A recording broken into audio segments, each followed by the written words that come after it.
ఎలాంటి విజయం ఎలాంటి సాటిస్ఫాక్షన్ ఎప్పుడూ లేదు. దీనికి కారణం ప్రజలు మన మీద నమ్మకం పెట్టుకున్నారు. పార్లమెంట్ ఎన్నికల్లో కాదు, అసెంబ్లీ ఎన్నికల్లో చూస్తే 95,000 ఓట్ల మెజారిటీతో గెలిపించారు. గాజువాక 95,000 ఓట్ల మెజారిటీతో గెలిపించారు. ఈ విషయాలు నేను పవన్ కళ్యాణ్ గారు ఢిల్లీకి వెళ్ళినప్పుడు, పురంధేశ్వరి గారు వచ్చినప్పుడు, ఈ రాష్ట్రంలో ఇచ్చిన మ్యాండేట్ వల్ల ఢిల్లీలో మమ్మల్ని అందరూ గౌరవించే పరిస్థితికి వచ్చారు. మీ గెలుపు వల్ల ఈరోజు ఆంధ్రప్రదేశ్ రాష్ట్ర ప్రతిష్ట పెరిగింది, గౌరవం పెరిగింది. మనకు కూడా గౌరవం పెంచుకునే పరిస్థితికి వచ్చాం. అయితే ఇక్కడ ఒక విషయం మనం గుర్తుపెట్టుకోవాల్సింది, ఎంపిక చేసినప్పుడు అన్ని విషయాలు మేము కూలంకుషంగా ఆలోచించాం. ఏ సీటు ఏ అభ్యర్థులు ఏ పార్టీ తీసుకుంటే గెలుస్తారో ఆలోచించాం. ఒకసారి అవి నేను చాలాసార్లు చూసినప్పుడు సీట్ల ఎంపికలో చాలా సమస్యలు వచ్చేటివి. మొట్టమొదటిసారిగా మొన్న ఎంపికల్లో కూడా చిన్న చిన్న సమస్యలు తప్ప ఎక్కడ పెద్ద సమస్యలు రాలేదు. అంటే మేమందరం కూడా ఒకటి ఆలోచించాం, గెలిపే ధ్యేయంగా పనిచేయాలి. కాబట్టి ఏ సీట్లో ఎవరు సీట్ ఇస్తే వాళ్ళు గెలుస్తారో ఆ సీట్లే ఇచ్చాం. అదే సమయంలో సీట్లు ఇచ్చిన తర్వాత ప్రతి ఒక్కరూ గౌరవించి గెలిపించే బాధ్యతకు వచ్చారు. ఇంకొక పక్కన ఈరోజు మిమ్మల్ని అందరినీ ఇప్పుడే పవన్ కళ్యాణ్ గారు చెప్పినట్టు వారి యొక్క సమయ స్ఫూర్తిని నేను ఎప్పుడూ మర్చిపోలేను.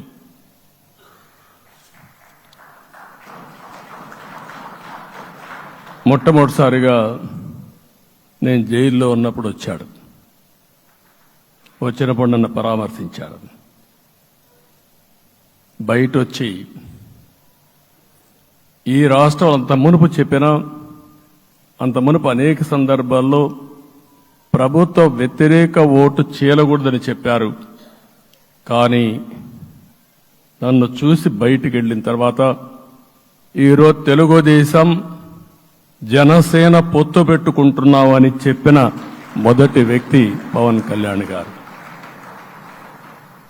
అప్పటికే బీజేపీతో పొత్తుంది.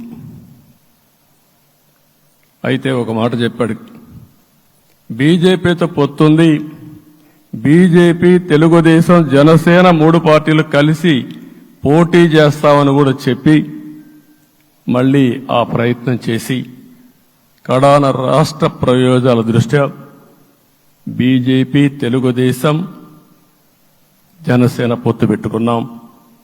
మనస్ఫూర్తిగా ఆయన అభినందిస్తున్నా. ఆ రోజటి నుంచి ఎలాంటి పొరపక్షాలు లేకుండా కలిసి పనిచేశారు. మాకు కొన్ని అనుమానాలు ఉండేటివి, ఓటు ట్రాన్స్ఫర్ అవుతుందా లేదా,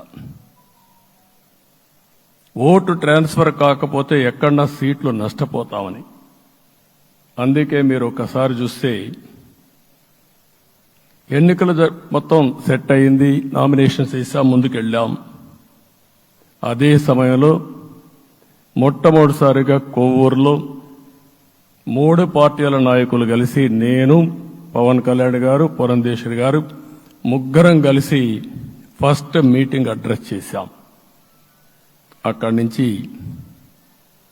6 జిల్లాల్లో మేమిద్దరం కలిసి తిరిగాం. బీజేపీ నాయకులు కలిసి వచ్చారు. ఆ తర్వాత మొట్టమొదటిసారిగా అమిత్ షా గారు ఏదైతే అనంతపూర్లో ధర్మవరం కాన్స్టిట్యున్సీకి వచ్చారు. నేను మొన్న నేషనల్ మీటింగ్లో కూడా చెప్పాను. ఆయన వచ్చినప్పుడు చాలా స్పష్టంగా ఎందుకు మేము పొత్తు పెట్టుకున్నామనే విషయాలు చెప్తూ ఈ ప్రభుత్వ అవినీతిని ఎండగట్టారు, సూటిగా మాట్లాడారు. ఆ ఒక్క మీటింగ్తో రాష్ట్రం మొత్తం ఒక నమ్మకం వచ్చింది. బీజేపీ కూడా పూర్తిగా ఈ కూటమిని సపోర్ట్ చేస్తున్నారనే కాకుండా ఈ రాష్ట్రానికి ఏ అవసరం ఉందో చెప్పగలిగారు. అది అయిన తర్వాత ప్రధానమంత్రి గారు వచ్చారు.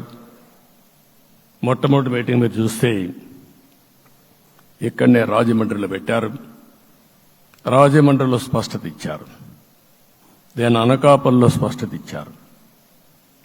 తర్వాత రాజంపేటలో మాట్లాడుతూ చాలా క్లియర్గా చెప్పారు.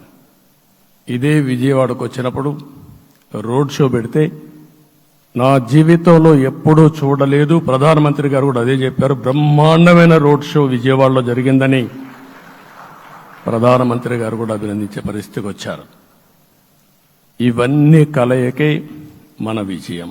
ఈ విషయం మనం గుర్తుపెట్టుకోవాల్సిన అవసరం ఉంది. మీరు కష్టపడ్డారు.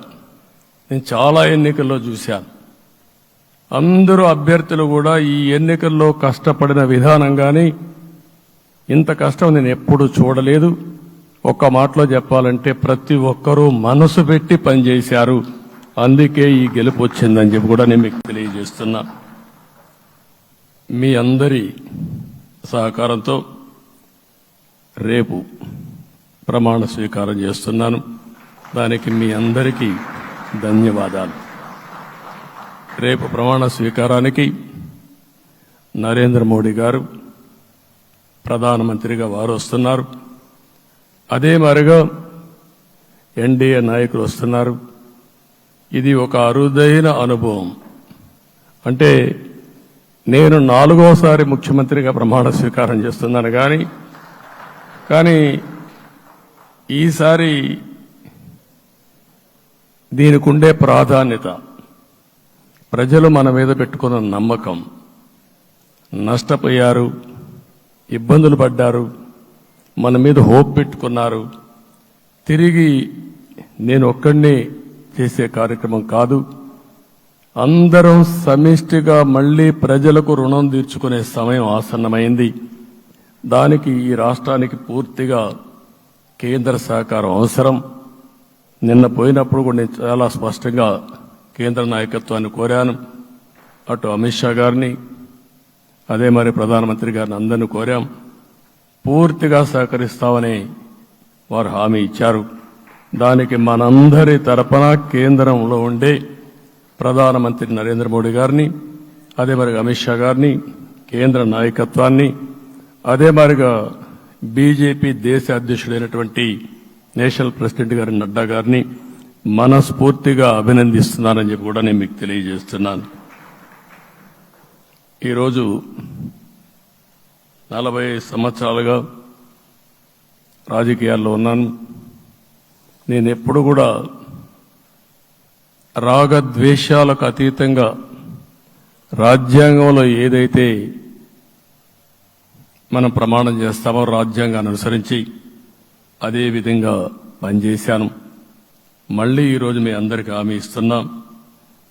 నాకు అలవాటు ప్రజల కోసం కష్టపడడం, అవిశ్రాంతంగా పనిచేయడం, పోరాటాలు మాత్రమే నాకు తెలుసు.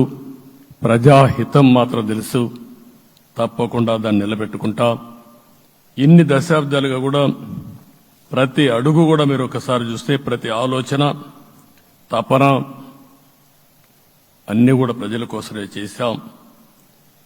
ఈరోజు మనకిచ్చింది ప్రజల అధికారం కాదు. ఇది ఒక పవిత్రమైన, అత్యున్నతమైన బాధ్యత మనకు అప్పచెప్పారు. ఈ విషయం అనుక్షణం ప్రతి ఒక్కరూ మనం గుర్తుపెట్టుకోవాల్సిన అవసరం ఉంది. నేను 14 సంవత్సరాలు దగ్గర ముఖ్యమంత్రిగా ఉన్నాను. 15 సంవత్సరాలు ప్రతిపక్ష నాయకుడిగా పనిచేశాను. ఎన్నో సవాళ్లు చూశాను, ఎన్నో సంక్షోభాలు చూశాను. ప్రతి ఒక్క సంక్షోభాన్ని ఒక అవకాశంగా మలుచుకుని ముందుకు పోయాం. ఈరోజు కూడా మీకు అందరికీ, ఈరోజు రాష్ట్రంలో మనం చూస్తే చాలా సమస్యలున్నాయి. నా అనుభవాన్ని మొత్తం తీసుకుని పూర్తిగా మీ అందరి సహకారంతో, మిత్రులు పవన్ కళ్యాణ్ గారి సహకారంతో పేద ప్రజల జీవితాలను మార్చడానికి అనునిత్యం ఆలోచిద్దాం. అది చేసి మన నిజాయితీని, మన కృతజ్ఞతని ప్రజలకు తెలియజేద్దాం. అందుకని ఇంకొక పక్క మీరు ఆలోచిస్తే రాష్ట్రం